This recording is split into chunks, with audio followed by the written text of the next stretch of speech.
कल जो मैंने आपको प्रोग्राम बताया था उसमें सिर्फ मैंने आपको ये बताया था कि आपने अगर न्यूमेरिक वैल्यूज़ इनपुट करनी है तो वो आपने किस तरह से करनी है। ज़रूरी नहीं होता कि हम अपने प्रोग्राम के अंदर सिर्फ न्यूमेरिक वैल्यूज़ को ही इनपुट करें। हो सकता है कि हमें अपने प्रोग्राम के अंदर कुछ करैक्टर टाइप वैल्यूज़ को इनपुट करना पड़ जाए, कुछ न्यूमेरिक वैल्यूज़ को इनपुट करना पड़ जाए। और फिर मैंने कल आपको बताया था कि जो इंट है वो सिर्फ और सिर्फ उस न्यूमेरिक वैल्यू को सपोर्ट करता है जो कि बग़ैर इशारिये के होती है, यानी जो इशारिये के बग़ैर वैल्यूज़ हैं सिर्फ उनको ये सपोर्ट करता है। मिसाल के तौर पे जैसे 56 है, 7 है, 93 है, 105 है, इन तमाम वैल्यूज़ के अंदर बग़ैर इशारिये के वैल्यूज़ हैं। तो अगर हमने कोई ऐसी इनपुट करनी है जिसमें कि इशारियाँ इन्वॉल्व नहीं है तो फिर हम अपने वेरिएबल की टाइप जो वो इंट रखते हैं। अगर आपने इशारिये वाली वैल्यूज़ को स्टोर करना है या हमारे रिज़ल्ट के अंदर इशारिया आने का चांस है तो फिर हम अपने उस वेरिएबल की वैल्यू को, अपने वेरिएबल की डेटा टाइप को इंट नहीं रखते बल्कि हम फ्लोट रखते हैं। ये 3-4 हमारे पास कीवर्ड्स हैं जो हम आज के लेक्चर में कर लेंगे। इंट का तो मैंने आपको कल बता दिया था, और अगर इशारिये वाली वैल्यू को आप स्टोर करना चाहते हैं तो उसके लिए हम जो डेटा टाइप रखेंगे वो रखेंगे फ्लोट।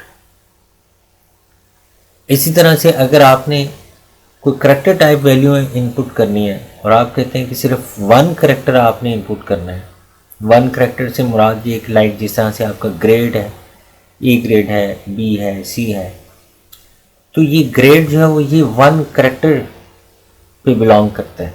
और अगर आपने सिर्फ एक ही करैक्टर इनपुट करना है और एक से ज़्यादा करैक्टर्स इनपुट नहीं करने तो फिर उसके लिए हम करैक्टर डेटा टाइप लेते हैं।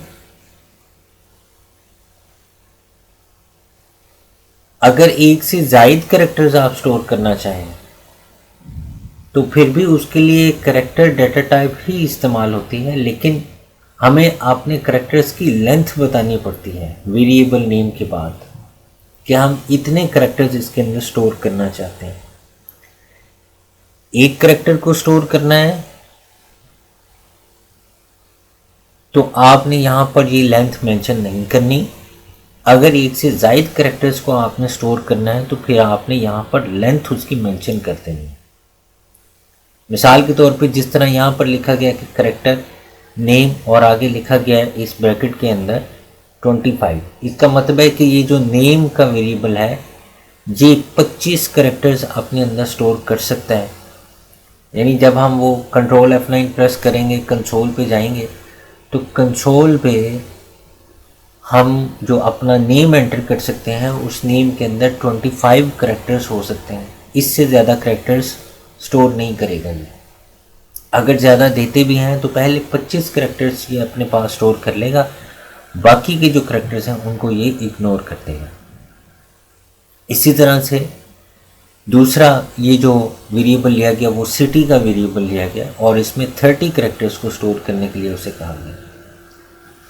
तो नॉर्मली हमारे पास ये 4 उसकी जो डेटा टाइप्स आ जाती हैं जिनको हम मोस्टली इस्तेमाल करेंगे। एक इंट है, ये देखें इंट एज। अब एज के अंदर कोई इशारिया तो नहीं ना होता, जब हमने एज एंटर करनी है तो हमने ये तो नहीं ना कहना कि उसकी 16.4 जो उम्र हो गई है। इसी तरह जो आपके मार्क्स हैं उनके अंदर भी अगर इशारिया इन्वॉल्व नहीं है तो फिर हम उनकी डेटा टाइप भी इंट ही रखेंगे। तो अगर इशारे की ज़रूरत पड़ती है, हमें इशारे वाली वैल्यूज़ हमने इनपुट करनी है तो फिर हम यहाँ पर इंट की बजाय क्या लिखेंगे, फ्लोट लिखेंगे।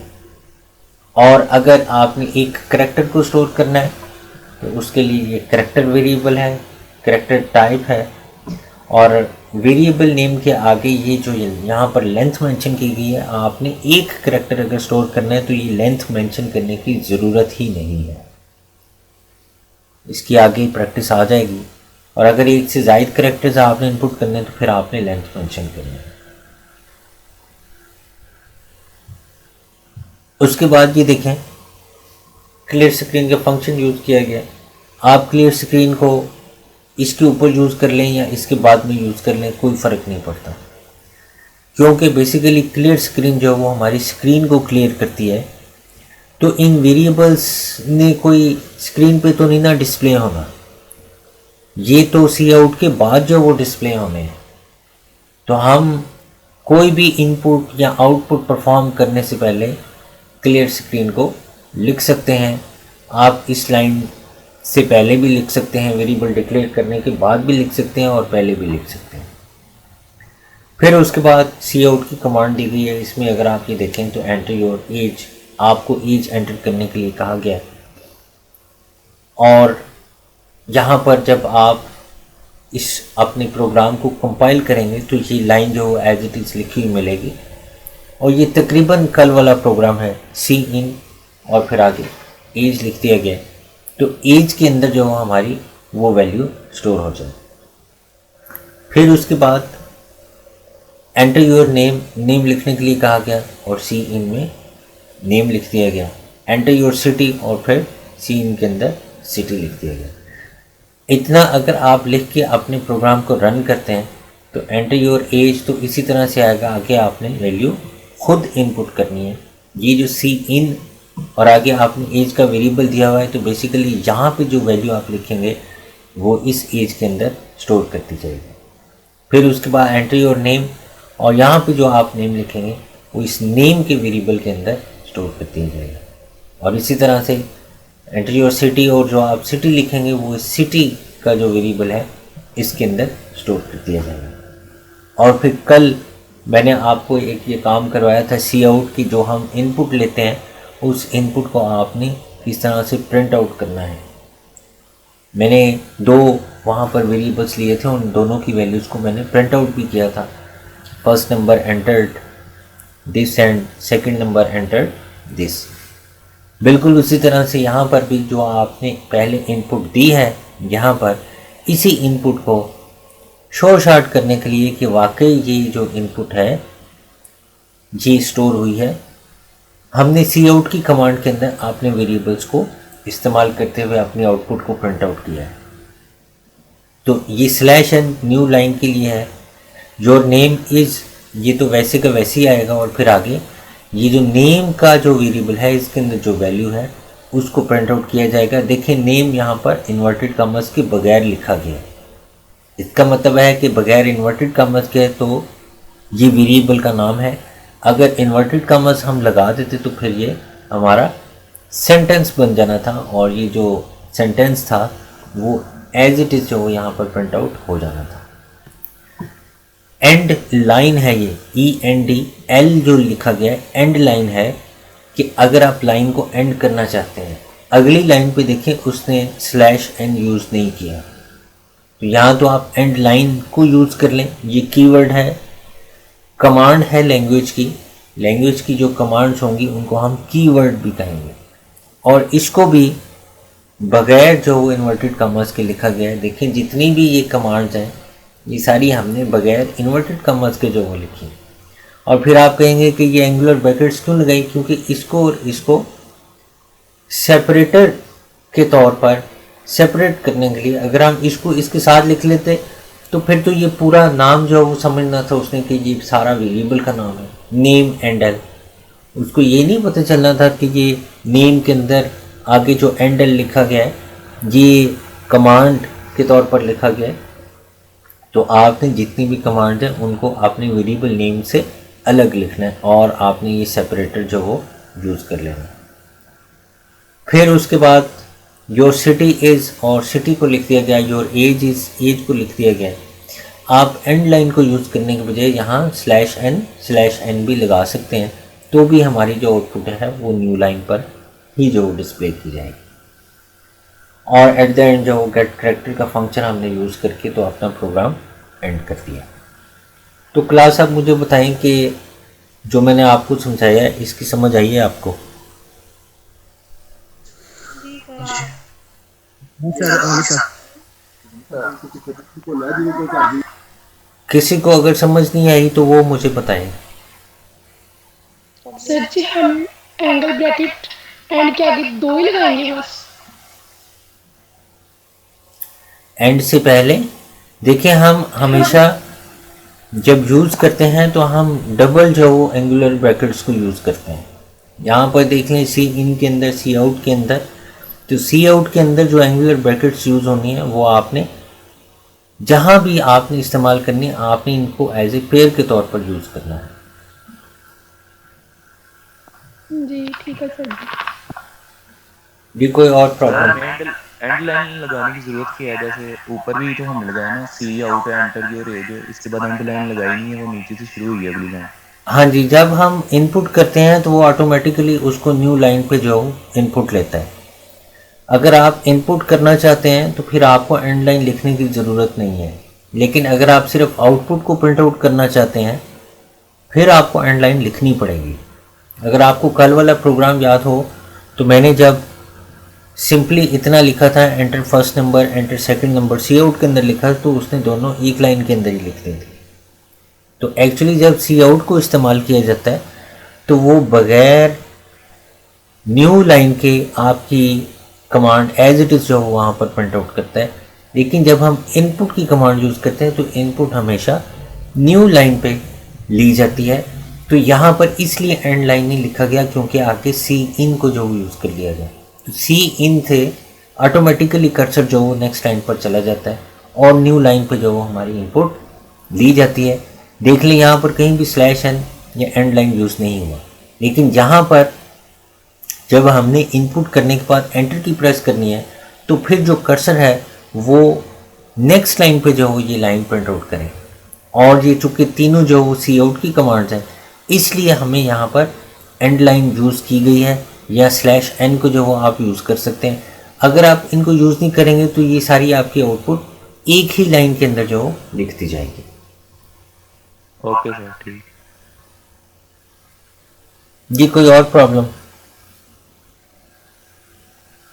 अभी जब हम बैकस्लैश एन को यूज़ करेंगे तो फिर जो नेम के आगे एन की कमांड है वो नहीं यूज़ करेंगे।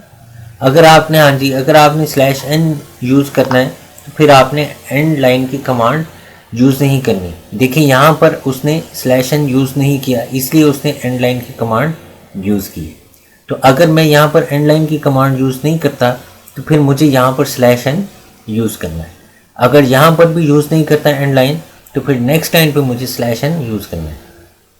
स्लैश एन एक्चुअली क्या करता है कि स्लैश एन जब आप लगा देते हैं तो वो कंपाइलर समझ जाता है कि इसके आगे जो कुछ है वो मैंने न्यू लाइन पर लिखना है। जबकि एंड लाइन का मतलब ये होता है कि ये लाइन यहाँ पर एंड कर दी गई है, अब जो कुछ भी सी आउट के बाद लिखा जाएगा वो न्यू लाइन पर लिखा जाएगा। तो इसलिए ये दोनों एक दूसरे के अल्टरनेट हैं। आप इन दोनों को जो है वो यहाँ पर इस्तेमाल कर सकते हैं अपनी आउटपुट को न्यू लाइन पर ले जाने के लिए। उससे नेक्स्ट प्रोग्राम है जी, उसमें ये देखें वो कहता है write a program to calculate the simple interest. कि जो सिंपली जो इंटरेस्ट होता है वो आपने कैलकुलेट करना है। इनपुट द प्रिंसिपल अमाउंट, आप अमाउंट जो है एंटर करेंगे। रेट ऑफ द इंटरेस्ट, कि जो इंटरेस्ट रेट है वो कितना जो कैलकुलेट किया जाए। और फिर and the number of years, कि कितने सालों के लिए आपने उसको कैलकुलेट करना है। डिस्प्ले द सिंपली इंटरेस्ट, कि वो जो आपका इंटरेस्ट है उसको आप डिस्प्ले कर दें कि कितना जो है वो आपका इंटरेस्ट जो हो कैलकुलेट होगा। तो इसके लिए देखें कि आपको यहाँ से इनपुट का पता चल रहा है कि आपने अमाउंट एंटर करनी है, आपने इंटरेस्ट रेट एंटर करना है और आपने नंबर ऑफ ईयर्स एंटर करने हैं। इसका मतलब है कि 3 इनपुट तो आपकी लाजमी होगी। और चौथा जो आपका रिज़ल्ट है, ठीक है, जो कि कैलकुलेशन होनी है, तो यहाँ पर आप देखें कि हमारे पास 4 वेरिएबल्स जो आ जाएंगे। एक तो P है, ये है बेसिकली प्रिंसिपल अमाउंट के लिए। R जो है वो इंटरेस्ट रेट के लिए है, सिंपली आर उसने लिया है रेट एंटर करने के लिए, टी जो है वो टाइम एंटर करने के लिए लिया है, और जो आई है वो उसने इंटरेस्ट कैलकुलेट करने के लिए ले लिया। अब आप कहेंगे कि यहाँ पर डबल क्यों लिखा गया है। होता यूँ है कि जब हम इंटीजर डेटा टाइप को यूज़ करते हैं तो जो इंट डेटा टाइप है उसमें हमारे पास रेंज आ जाती है। रेंज यूँ समझ लें कि कितनी रेंज तक हम अपनी वैल्यूज़ स्टोर कर सकते हैं। तो आपको रफ सा आइडिया मैं बता देता हूँ। जिन स्टूडेंट्स ने ICS में पढ़ी हुई है ये रेंज वगैरह एग्जैक्टली बिल्कुल वही रेंज है, लेकिन जिन्होंने नहीं पढ़ी उनको मैं रफ सा आइडिया दे देता हूँ कि इसकी रेंज 32,700 समथिंग होती है, यानी -32,000 से लेकर +32,000 तक एग्जैक्ट जो वैल्यू है वो 32,768 है, यानी -32,768 से लेकर +32,767 तक हम इंट वैल्यू के अंदर जो हो इंट वेरिएबल टाइप वेरिएबल के अंदर वैल्यू स्टोर कर सकते हैं। लेकिन मैं इससे ज़्यादा वैल्यू जो है वो उसके अंदर स्टोर नहीं कर सकता। तो अब चूँकि आपने अमाउंट एंटर करनी है तो अमाउंट जो है वो 32,000 से ज़्यादा भी हो सकती है, 40,000 भी हो सकती है, 50,000 भी हो सकती है। तो अगर मैं यहाँ पर P की टाइप इंट रख लेता तो फिर मैं उसके अंदर 32,767 से ज़्यादा जो वैल्यू एंटर नहीं कर सकता। अगर करूँगा तो वो एरर क्रिएट करेगा, क्योंकि जो इंट डेटा टाइप है उसके अंदर गुंजाइश नहीं है इससे ज़्यादा बड़ी वैल्यू को स्टोर करने की। ये रूल्स हैं जो लैंग्वेज ने हमें प्रोवाइड किए हैं कि अगर आप इंट डेटा टाइप यूज़ करते हैं तो फिर इससे बड़ी वैल्यू को मैं स्टोर नहीं करूँगा। अगर आप इससे ज़्यादा बड़ी वैल्यू को स्टोर करना चाहते हैं तो फिर आप इंट की बजाय डबल जो डेटा टाइप है उसको आप यूज़ करें। तो डबल के अंदर रेंज जो वो खासी ज़्यादा हो जाती है। तो इसलिए आप ये माइंड में रखें कि अगर आप बहुत बड़ी वैल्यू जो वो स्टोर करना चाहते हैं तो फिर आप इंट की बजाय अपने डेटा की टाइप क्या रख लेंगे, डबल रख लेंगे। फिर इसी तरह से इसी वजह से हमने यहाँ पर अपने चारों वेरिएबल्स की टाइप इंट रखने की बजाय डबल रख ली है, क्योंकि यहाँ पर कैलकुलेशन होनी है, मल्टीप्लिकेशन होनी है और जो हमारा रिजल्ट है वो ज़्यादा बड़ा जो हो आ सकता है। फिर उसके बाद वो कहता है क्लियर स्क्रीन यूज़ किया गया है, enter principal amount rate and time. पहले हम ये करते थे कि हम 1 बाय 1 जो हो सी आउट की कमांड के अंदर जो हो लिखते थे, सी आउट एंटर प्रिंसिपल अमाउंट, फिर सी इन कर लिया, फिर सी आउट लिखते थे एंटर इंटरेस्ट रेट, फिर सी इन में जो आर कर लिया, फिर लिखते थे सी आउट एंटर ईयर्स या नंबर ऑफ ईयर्स। तो अब वो अलग अलग करने के बजाय आप चाहें तो आप एक ही लाइन के अंदर भी कर सकते हैं, जैसा कि यहाँ पर उसने किया है। और सी इन के अंदर उसने पहले कहा कि पी के अंदर इनपुट ले लो, फिर आर के अंदर इनपुट ले लो, फिर टी के अंदर इनपुट ले लो। तो बिल्कुल उसी तरह जिस तरह हम सी आउट के अंदर हम इकट्ठे जो ये ऑपरेटर्स एज ए सेपरेटर के तौर पर यूज़ कर सकते हैं, हम सी इन के अंदर इनपुट भी जो वो इकट्ठी ले सकते हैं। लेकिन आपको उसी तरतीब के साथ जो वो फिर अपनी वैल्यूज़ एंटर करनी होंगी। फिर उसके बाद I equal to P multiply R multiply T divided by 100, ये इंटरेस्ट रेट जो वो कैलकुलेट किया गया कि जो अमाउंट एंटर की गई है उसको R के साथ और T के साथ मल्टीप्लाई कर दो और डिवाइड कर दो 100 पे, वो जो अमाउंट आती है वो उसका इंटरेस्ट रेट है। और फिर उसके बाद इसको प्रिंट आउट किया गया। अब देखें जब आपकी ये वाली लाइन एग्जीक्यूट होनी है तो आपको सबसे पहले ये वाली लाइन नजर आनी है और उसके बाद कॉलन के बाद ये कर्सर यहाँ पर ब्लिंक कर रहा होगा। आपने यहाँ पर अपनी पहली वैल्यू एंटर करनी है कि अमाउंट कितनी है, वो इसने 1000 एंटर कर दिया। उसके बाद लिखने के बाद आपने जब आप पहली अमाउंट लिख लेंगे तो लिखने के बाद आपने एंटर की को प्रेस करना है। एंटर की को जब आप प्रेस करेंगे तो वो जो कर्सर होगा वो इधर नीचे न्यू लाइन पर आ जाएगा। वहाँ पर आपने जो रेट है इंटरेस्ट रेट वो आपने एंटर करना है। वो इसने 5 एंटर किया है और फिर अगेन आपने एंटर की प्रेस करनी है। तो फिर उसके बाद जो अमाउंट होगा वो टाइम होगा कि कितने टाइम के लिए आप ये एंटर करना चाहते हैं। तो इस तरह से आपने जब पहली वैल्यू एंटर करने के बाद लिखने के बाद जब वो कंप्लीट हो जाए तो आपने मस्ट एंटर की प्रेस करनी है। अगर आप एंटर की प्रेस नहीं करते तो वो जो वैल्यू है वो वहाँ पर ब्रेक नहीं होगी। तो ये रूल है इसका कि आपने इसको किस तरह से इस्तेमाल करना है। फिर उसके बाद ये फार्मूला कैलकुलेट हो रहा है और फार्मूला कैलकुलेट होने के बाद प्रिंसिपल अमाउंट यहाँ पर लिखी हुई है और जो भी आपकी प्रिंसिपल अमाउंट थी वो पी की जगह पर जो है यहाँ पर प्रिंट आउट हो रही है। ये देखें principal amount equal to rupees, ये वैसे का वैसे ही आ गया और इसके आगे ये जो पी था, पी के अंदर जो वैल्यू थी वो यहाँ पर लिख दी गई है। फिर उसके बाद न्यू लाइन पे आ गया। अब यहाँ पर देखें हमने एंड लाइन यूज़ नहीं किया, हमने स्लैश एन को यूज़ किया। तो आपकी मर्ज़ी है, आप दोनों में से जिसको मर्ज़ी जो हो आप इस्तेमाल कर लें। फिर उसके बाद रेट है, रेट इक्वल टू देखें एज इट इज़ लिखा गया और जो भी आपने यहाँ पर इनपुट किया था 5, वो 5 यहाँ पर लिख दिया गया। और उसके बाद अगेन हमने परसेंटेज का साइन इस 5 के साथ लिखना था।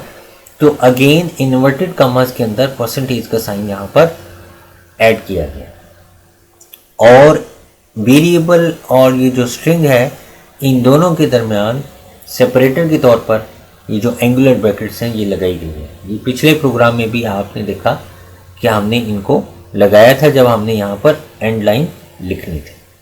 फिर उसके बाद टाइम को प्रिंट आउट किया गया है टी और उसके साथ ईयर्स जो इन्वर्टेड कॉमास के अंदर वैसे के वैसे ही यहाँ पर लिखे हैं तो वो साथ में आ गया। फिर सिंपल इंटरेस्ट अमाउंट रुपीज़, ये लाइन जो वो as it is print out होगी और आगे आई के अंदर जो वैल्यू प्रिंट हुई थी वो जो कैलकुलेट हुई थी वो वैल्यू यहाँ पर प्रिंट आउट कर दी गई है। तो इस तरह से ये एक कैलकुलेशन का जो प्रोग्राम है वो आपका कंप्लीट हुआ है। आप मुझे 1 बाय 1 बताएं कि इसमें आपकी क्या क्या प्रॉब्लम्स हैं, आपको किस किस चीज़ की समझ नहीं है।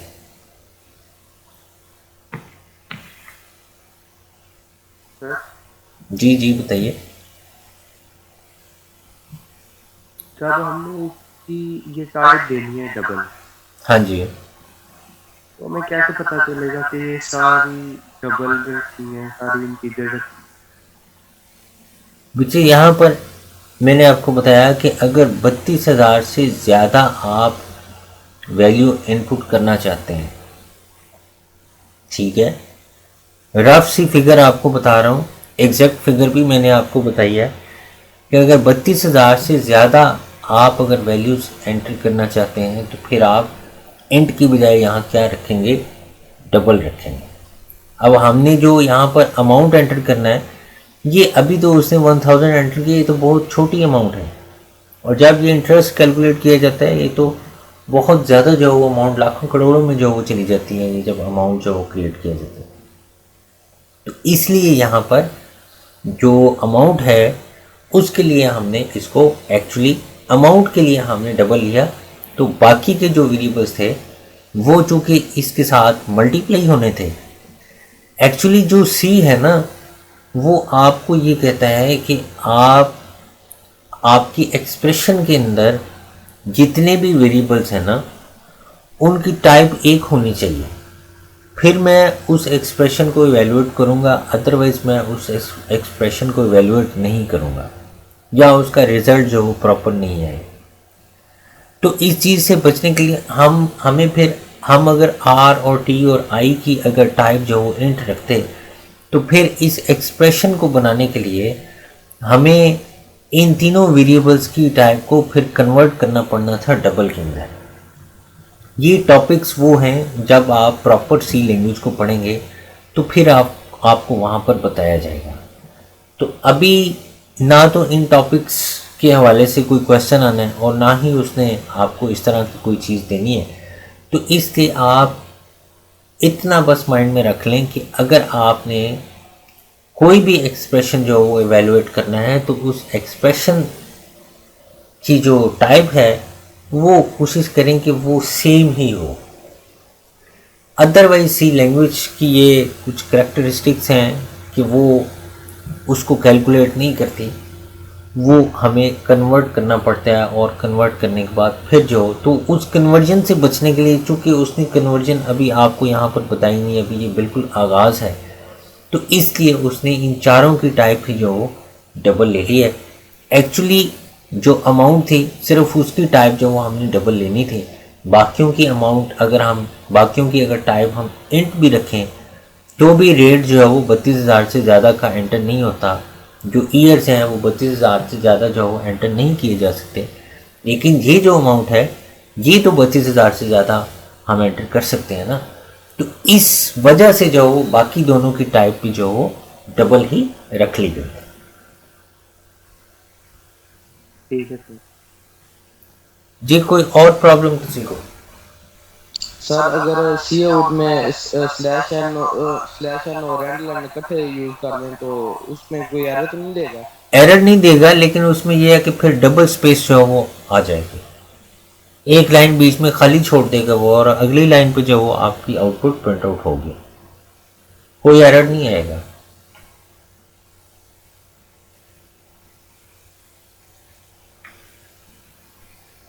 जी कोई और प्रॉब्लम?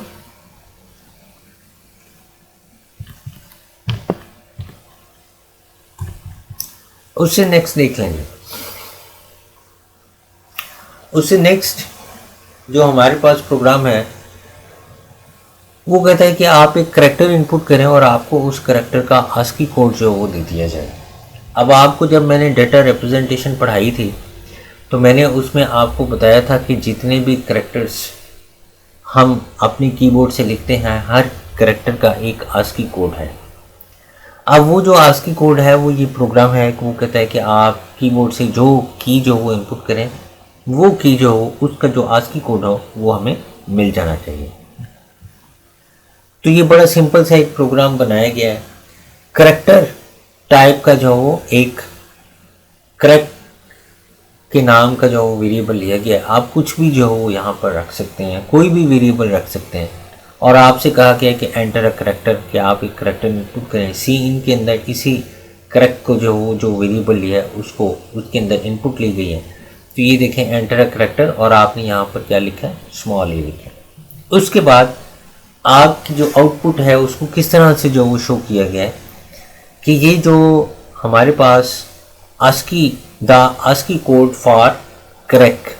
अब ये जो क्रैक है इसके अंदर यहाँ पर हमने क्या किया है कि ये जो क्रैक था, ये जिसके अंदर हमारी वैल्यू जो स्टोर होगी वो वैल्यू जो हो यहाँ पर एज इट इज आ जाएगी।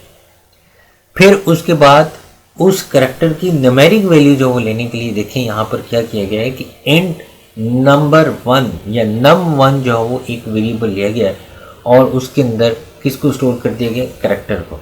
अब चूंकि इस वेरिएबल की टाइप न्यूमेरिक है तो वो इसके अंदर करैक्टर वैल्यू को स्टोर नहीं करेगा, बल्कि उस करैक्टर की जो न्यूमेरिक वैल्यू यानी जो उसकी आस्की वैल्यू है ये उसको स्टोर करेगा। तो इसके बाद हमने num1 को जो प्रिंट आउट किया है। तो यहाँ पर पूरी लाइन के बन जाएगी द आस्की कोड फॉर, ये करैक्टर के अंदर तो हमारा वो करैक्टर है जो कि हमने ए एंटर किया, इस वैसे का वैसे प्रिंट आउट होगा। और फिर आगे num1 के अंदर इस करैक्टर के अगेंस्ट जो इसकी न्यूमेरिक वैल्यू है वो स्टोर है, क्योंकि ये न्यूमेरिक वेरिएबल है। सो न्यूमेरिक वैल्यू जो यहाँ पर प्रिंट आउट की जाएगी। उसके बाद फिर अगेन सेपरेटर लगाए गए हैं और इन्वर्टेड कॉमर्स के अंदर डॉट लिखा है, तो ये डॉट भी जो हो यहाँ पर प्रिंट आउट होगा और फिर एंड लाइन को यूज़ किया गया। तो ये एक अच्छा जो प्रोग्राम है आपको फॉर्मेट समझाने के लिए कि हम अपनी प्रोग्राम की आउटपुट को किस तरह से डिस्प्ले कर सकते हैं। जी बताइए इसमें क्या क्या प्रॉब्लम्स हैं आपकी, आपको क्या समझ आया और क्या नहीं समझ आया? जी यहाँ पे एंड का मारना यूज करें तो फिर भी वो ठीक है? कोई फ़र्क नहीं पड़ेगा, क्योंकि यहाँ पर एक ही लाइन है, कोई फ़र्क नहीं पड़ेगा। सी आउट के बाद यहाँ पर दूसरी लाइन नहीं है, तो यहाँ पर एंड एल लगाने का कोई मकसद भी नहीं है। ये तो हम तब लगाते जब हमने इस लाइन को ब्रेक करने के बाद कुछ अगली लाइन पे कुछ लिखना होता, फिर लगाते। अब अगर ना अभी तो यहाँ पर लगाने की ज़रूरत ही नहीं है।